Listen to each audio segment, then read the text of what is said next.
Gestational thrombocytopenia, GT.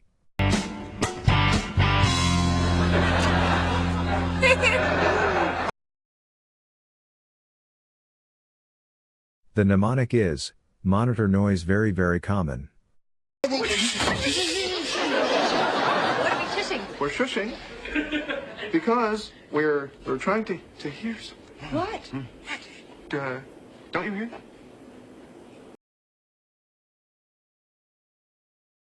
Monitoring the patient from the present time until she delivers is very important. No specific intervention. Intravenous immunoglobulin may be considered in the last 2 weeks of pregnancy combined with steroids. Steroids if the platelet count is persistently less than 30,000 within last 2 weeks of pregnancy, to raise platelet count temporarily, so a cesarean section or epidural anesthesia may be undertaken safely.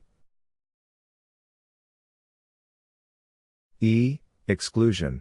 Gestational thrombocytopenia is a diagnosis of exclusion.